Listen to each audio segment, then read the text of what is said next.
All right, chapter 7 is just a bunch of definitions um, where we talk about applications of intermolecular forces that we learned last chapter. That's kind of going to be the majority of the chapter, but we'll also talk about the difference between solids and liquids and gases and freezing points and melting points and a few other things like that. All right, so first part is going to be general properties of the condensed phases, like solids and liquids. We'll talk about a little bit of solids. Then we'll talk about solids and liquids and physical properties and how intermolecular forces have a huge effect on these things. And then towards the end, we'll talk about energy and physical changes. All right, so just some general properties of the condensed phases. There really isn't anything complicated about this. Solids have what's called a fixed shape. So solids have a fixed shape. All right, you can't change the shape of the solid. All right, they are non-compressible. You can't really compress it anymore. And it has a fixed volume. All right, you can't change its volume. Whatever the volume is of this cube, that's the volume of the cube. For a liquid, you also have a fixed volume as well. So this is the same fixed volume. It's the volume of whatever it occupies. All right. The shape, however, is not fixed. Not fixed shape. It takes the shape of the container, whatever container you put it in.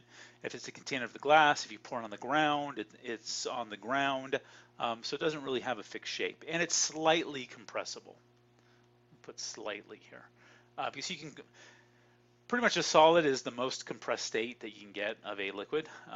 But you can technically compress a liquid a little bit more. Now, a gas has no fixed shape or volume. Okay, it takes the volume of the container. I guess technically it takes the shape of the container. So not fixed shape and not fixed volume as well. However, it's highly compressible. Okay, so no fixed, not fixed shape and not fixed volume. All right. So when you talk about solids, liquids, and gases, this is more of a, I guess you could say, a fancy way, more of the actual way or the chemical way, where we talk about solids, liquids, and gases. 7.2, sorry about that. I got a recommendation here. All right, let's kind of ignore that. Sorry about that. Oh. Types of solids. There are two types of solids. You can have amorphous or crystalline. Amorphous is where the molecules are not arranged in a particular order. Usually these look like white powders. Like imagine salt. You take salt or sugar. Um, they just kind of look like a white solid of some sort. A crystalline solid, however, is one where the atoms are highly ordered. Okay, if you ever seen sugar in the raw, like raw sugar, they kind of are these crystalline cubes. That's more highly ordered. That's more in a crystalline fashion. Here's kind of showing you an example of a crystalline fashion. All right. So when you talk about certain solids, when you talk about what their appearances are, you usually talk about crystalline versus amorphous. Like here's a perfect example. I don't know if you've ever made rock candy before. But if you take sugar out of the sugar bag, it's amorphous when it starts. It's white, it's solid. There really is no, you know, there isn't anything fancy about it. And if you ever make rock candy, basically what you do is you take boiling water and you add tons and tons of sugar to it, and the sugar keeps dissolving. You actually make a super saturated solution. And then you turn the heat off once it's all dissolved. You turn the heat off and you put a stick or a string inside the water, and as the water cools down, it starts crystallizing on the stick or the string, and it starts making like crystals that kind of look like these, like really big, clear, beautiful crystals. All right, and that's what's meant by a crystalline solid. Okay, so these are the two terms that we use for solids.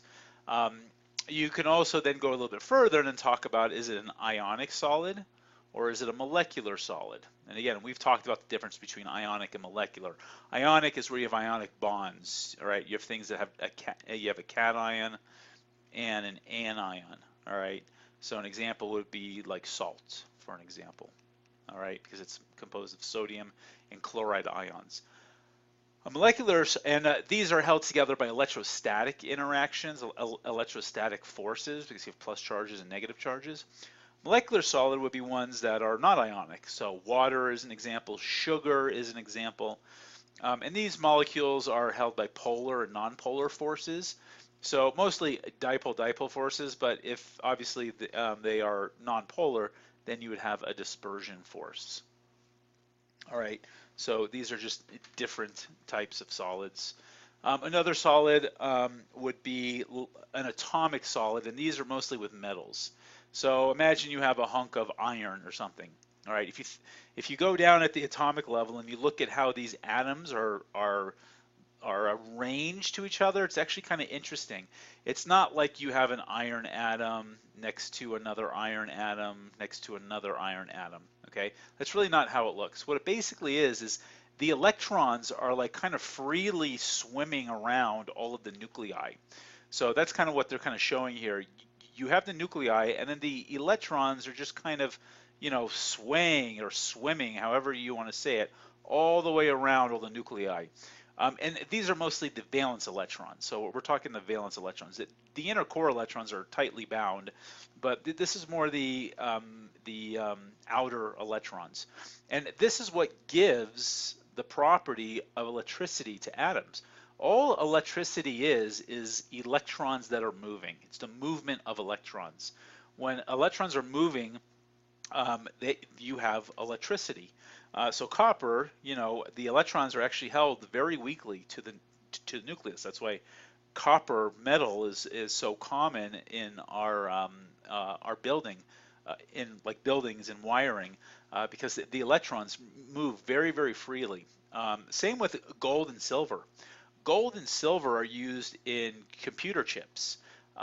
And it's because one of their properties is that electrons are held very, very loosely, and they're able to freely flow electrons. In fact, gold and silver are better at conducting electricity than copper is. But you obviously do not want to wire your house with gold because it would be incredibly expensive. Just to kind of give you, you know, a real life example of that. But basically, this is kind of how the atoms work when you're talking about metals. Okay, so hopefully that kind of gives you an idea of the types of solids we see and that we experience every day, and a little bit about their properties. All right, now we're going to talk about properties of solids. I'm sorry, other physical properties of solids, and one is vapor pressure. Vapor pressure refers to the tendency of a molecule to go from a liquid to a gas. Okay, now in here they talk more of a condensed to a gas, which would imply a liquid or a solid. Okay, which is true but mostly we see it from a liquid to a gas phase. All right, and the weaker the intermolecular forces, so if we're talking about a dispersion force, all right, the particles are held together very weakly, so the greater the tendency of the particles to go from a solid to a liquid, or I'm sorry, a solid to a gas, or a liquid to a gas. This is dry ice. It kind of looks like cotton balls, but it's actually dry ice, and everyone's seen dry ice. It doesn't turn into a liquid. Have you ever seen carbon dioxide as a liquid? I actually have never seen carbon dioxide as a liquid. It always goes to the into the gas phase, and that's because it has a very, very weak intermolecular forces, so therefore it has a very high vapor pressure. Okay, so here's the thing you have to remember: weak forces, so weak intermolecular forces, it's kind of an opposite, imply high vapor pressure. Okay.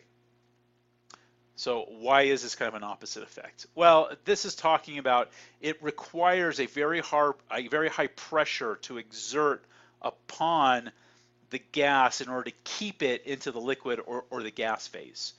okay? It takes a high pressure, because remember, the higher the pressure, the more you can keep it into a solid. So you need a very high vapor pressure in order to keep CO2 as a solid, otherwise it turns into a gas, okay? So water, for an example, would have a very low vapor pressure because it has very strong forces and it doesn't really turn into a vapor that easily, okay? So dry ice, very high vapor pressure because it has very weak inner molecular forces. Salt, on the other hand, has very low vapor pressure because it has very strong forces. Okay. Melting points. That's the next thing. We've kind of talked about this last chapter when we talked about intermolecular forces. Melting points are strictly based on intermolecular forces. The stronger the forces, the higher the melting point. The weaker the forces, the lower the melting points. All right, and this is kind of a graph to kind of show you, you don't really have to pay attention to this, but this graph is basically showing you the stronger the intermolecular forces, the higher the melting points. Okay, but like I said, we've already talked about this. So larger melting point. There's another thing I forgot to talk about is surface area as well. So the more surface area you have, the higher the melting point. So more surface area. And the reason is because you have more intermolecular forces. More surface area, higher melting point. Okay, so like in lab, it all depends on if we've done this lab yet while you're watching this or if we have not done the lab yet. But in the lab, we compare hexane, which is a 6 carbon chain, compared to pentane, which is 5 carbons. Well, these are both alkanes. They are both non-polar molecules, so their melting points and boiling points are based on the dispersion forces. Well, hexane has a higher boiling point. You might say, well, it's a bigger molecule. Well, remember, I keep telling you guys, it's not based on how big the molecule is, it's based on how many of the forces you have. Well, you have a larger surface area with hexanes because you have more carbons. It's a longer molecule. So because of higher boiling point because it has higher surface area. So if you are comparing two molecules with the same intermolecular forces, you have to look at the surface area. Okay, so two things are based on boiling point, surface area and the strength of the intermolecular forces. All right, some properties of liquids. One of them is viscosity. All right, this is the flow of a liquid. All right, is it easily flow or does it kind of slowly flow? Like corn syrup is a perfect example. Corn syrup or maple syrup, very high viscosities. They pour very slowly. And again, this is based on intermolecular forces. The more intermolecular forces you have, so you really can't see this from the picture, you kind of can, but this liquid on the right, they are saying is more viscous, higher viscosity. Okay, you can kind of see that because as it pours down, you see how it's kind of clumping up a little bit more right there, all right, compared to over there. And it's more viscous because you have 3 hydrogen bonds opposed to only 2 hydrogen bonds. All right, plus you have a higher surface area. You have 1 more carbon. So viscosity, again, is based on intermolecular forces. IMF is short for intermolecular forces and higher surface area. All right, corn syrup. Let me talk about corn syrup for a second. Corn syrup is basically sugar, which has a lot of OH bonds, tons and tons of these OH bonds. So it's forming hydrogen bonding, and it's a relatively large molecule. All right, we're talking somewhere between 6 to 12 carbons long. So, you know, if this 3 carbon is pretty viscous, then 6 to 12 carbons long is very viscous. Okay, same thing with maple syrup. Maple syrup is even larger sugar molecules, and it's the same thing. You have OH. Another good example I have in my notes here is compare water versus honey. All right, water has lots of hydrogen bondings, tons and tons of hydrogen bondings. Okay, hydrogen bonds, but it's a very small molecule, low surface area. Honey looks very similar to water. It's basically sugar, but it's these long chains of carbons with OHs on like all of these carbons. It's not important the structure for right now, but you just have to realize that carbon is lots and lots of big chains with tons of these OHs. So huge surface area plus hydrogen bonding makes honey, to have very high viscosity. Okay, so hopefully that makes sense. Next property for liquids is surface tension. All right, surface tension is the tension of the surface of a liquid caused by the attraction of the particles. All right, you ever wonder why insects are able to walk on top of water? Have you ever seen like a, I don't know, like a, what can I think of an insect right now? Grasshopper. All right, walk on top of a water. I don't think I've ever seen that, but a dragonfly, it's a perfect example. A dragonfly can actually stand on top of the water. Well, it's because of surface tension. Water is actually, it's very hard to actually break the surface of water because of the hydrogen bonding. Again, it's based on the strength of the inner molecular forces. Have you ever tried to dive into the pool and you do a belly flop? All right, well, why? Why does it hurt when you hit water and you do a belly flop? It shouldn't. It's liquid. You should just go like right into it. There should be no problem. Well, it's because of the high surface tension that is on top of water.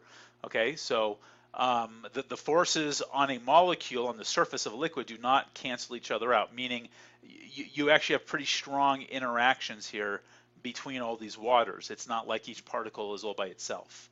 Okay, so the molecule experiences a pull either inward or downward, which in turn, it's basically saying all these molecules on the surface are interlocking on top of each other and have a tension. Okay, they don't want to break. This is a good example of an astronaut in space, and you can see a drop of water is staying together. It's not just all going all over the place here. Okay, it's kind of staying together because of the surface tension. The hydrogen bonding is holding all those molecules completely together.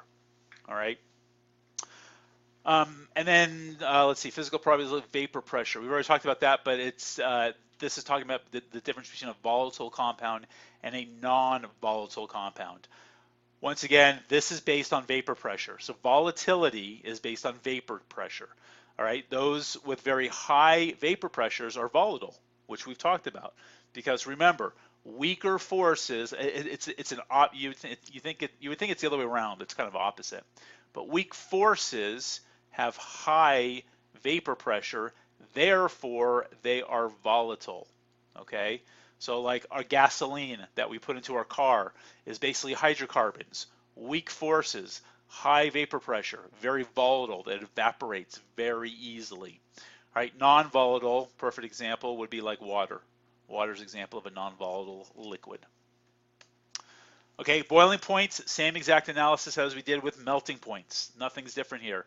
Okay, the boiling point is based on vapor pressure, inner molecular forces, same type of thing. High boiling points, BP, mean low vapor pressures. So the higher the boiling point, the lower the vapor pressure, the stronger the inner molecular force. Okay? All right, 7.5 now, actually the last part of the chapter. This was a very short chapter, is about energy, and I will talk about that in the second video.